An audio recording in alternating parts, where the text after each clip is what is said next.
I think if we are not so much in a rush to just produce the thing that makes the most money, we can produce digital tools that actually amplify and dignify the massive amounts of human intelligence work that we've done for thousands of years. I am Walter David Greason. I am a distinguished professor of history at Macalester College in St. Paul, where I also live. I am at the Data for Public Good conference because I am a part of the Twin Cities Innovation Alliance conference, working with Marika and Asim all the time to expand what is possible here in the Twin Cities. The concept of Afrofuturist Indigenous Design and my work grows out of urban planning. How do we build cities? How do we create road networks and energy systems? And what do we do to create a more sustainable planet? And so those are the things that the participants will get to do as a part of the workshop tomorrow. The topic is so important to me because we're living in the midst of global climate change, and some 3 to 4 billion people will face displacement, starvation, various kinds of disease over the next 2 generations. And so coming up with solutions right now that are empowered with all of the resources that we can provide, this is a matter of human survival. The key message from my 2 presentations focus on human ingenuity and creativity.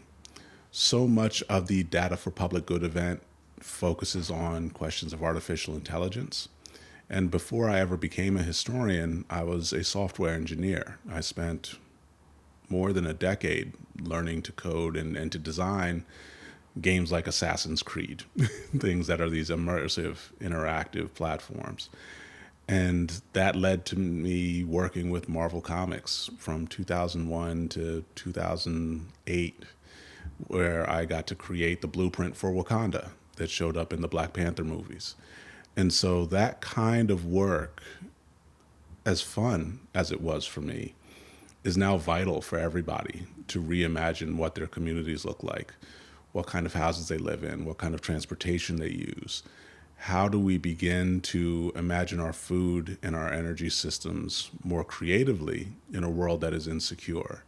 So the key takeaways are that people don't assume that everything that exists around them has to be the way that it is.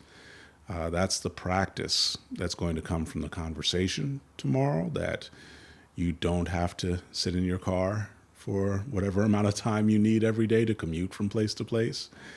You don't need to rely on electricity. You don't have to have lots of single-family houses that carry 30 and 40-year mortgages on them in order to have a good life. And so letting people have a new sense of mobility, a sense of what my colleague Asim Shabazz calls co-powering, the way that we work together to maximize our strengths. Those are the reasons I'm so honored to be here and to be able to share this conversation with the amazing people that are at all the sessions.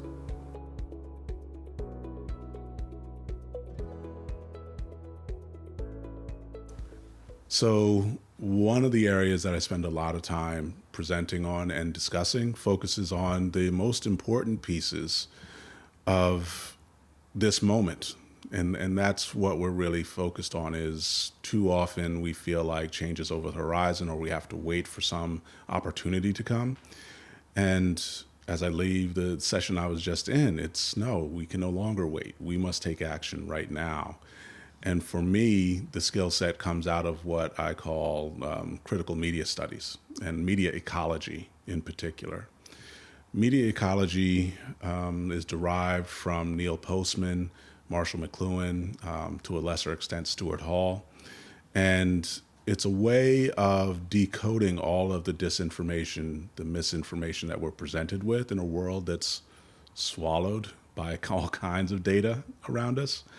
And so that process I talk a lot about is the start of the 21st century, really flowing out of the Matrix films and then manifesting in the Harry Potter series. It's called convergence. A lot of folks who do media theory talk about convergence media and how we go from a broadcast media system into a cable media system, and then how does that lay the foundation for what we now have as streaming. Harry Potter is a great example of literature converted to film that gets turned into Disney architecture. That Hogwarts is now a real place you can visit in multiple places around the world. That's the premise that I engaged with and studied in great detail. And what we're in right now, what Data for Public Good is addressing, is what I call counter convergence. And so, whether it's Elon Musk or Donald Trump or the people who are looking at Brexit, they have seen the multiplying voices and content that come out of the convergence moment, and they want to contract that window of opportunity. They want to limit who has say and can dictate the kinds of outcomes that will emerge. So it's not just Tesla, it's not just Facebook, it's not just Google. They have all opened up lots of new platforms for expression. But now we're in the moment where those with great wealth and political power can reduce the opportunities to express yourself as an individual, and they want to condition it.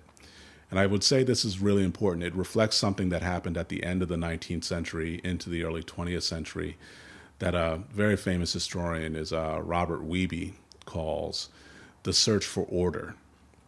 And so if you can place yourself in the moment in the early 1880s, when particularly American industrialization is taking root, it's hard for us to imagine today that Minnesota didn't really exist in 1880. Like, it was on the map. There were boundaries that you could see that people had put together, but certainly Minneapolis was not anything close to what it is today. It's a very small village. St. Paul was a moderate-sized city, but the process of building commercial markets and creating a company like General Mills, which is the titan in this region, none of this had happened yet. And so it's much more driven by water power, by animal power. There are no automobiles. There are barely any bicycles. Bicycles were a luxury item. And it's in that moment that the search for order is taking place. Is a number of scholars talk about the 20th century as the first measured century, that we start to figure out, okay, how tall does this table have to be and how many of them can we manufacture? What happens to us when we decide to take still cameras and have a series of still images and run them very rapidly next to each other to create the illusion of motion? All of the things that we kind of take for granted 120, 130 years later were being invented. And that's what the search for order is. It's a way of creating systems of understanding that people agree to or will follow and find to be productive. And so it's why we see the growth of factories and steel mills.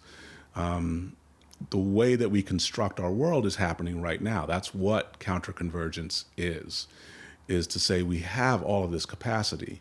What are the most efficient ways to organize it? What can we control most effectively? And so we've had a couple of waves like this. There was search for order at the end of the 19th century.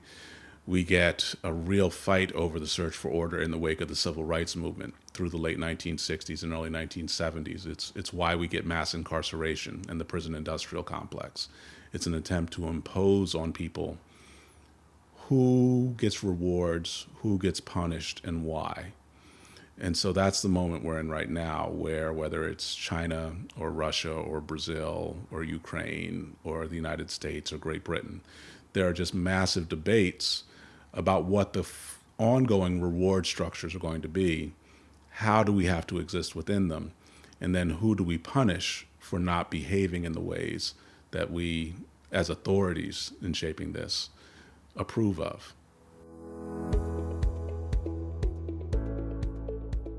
The path forward is hard. It is a difficult thing. There isn't just one.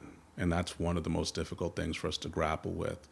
This is where I open the conversation up to our participants during the workshop tomorrow, that we can't look at simple solutions any longer. It's a really amazing presentation by the Royal Society of Arts in London that featured Manuel Lima, who is an evolutionary biologist. And he talks about the history of knowledge, where in most of literature, when we think about how information is organized, writers have used trees to try and explain, okay, well, there's this root knowledge, and then it spreads out into all these branches. And of course, colleges and universities are an example of this. We start with a general education curriculum that's typically about English, humanities, social sciences, basic math, basic scientific approaches, and then you get off into the branches of all the majors and all the different areas of inquiry. And that's where you get more advanced and specialized and start to do things that you can take out into the world that have value. What Lima shows us for the Royal Society of Arts is that those are problems that are solved in the early 20th century of organized simplicity. And as we solve those, what Einstein really does, coming through the middle of the 20th century, and it's not just Einstein, I mean, Edison lays foundations for this, but we start to ask questions about organized complexity. What are the things that are difficult for us to understand that don't have easy solutions? And what happens once we get past IBM, the major broadcast networks like CBS, ABC, NBC, is disorganized complexity, or what looks to us like chaos, which is what we're grappling with now. So your question goes to, how do we move forward in a world that appears to be chaotic to us? And the challenge that we're meeting at this event is that we're becoming smarter. We're able to do more than one thing at once. People can talk about multitasking and neurologically whether it makes sense or not, but we process things faster because we are more productive than our parents and our grandparents were. For me personally, what I understand is a year is a really long time.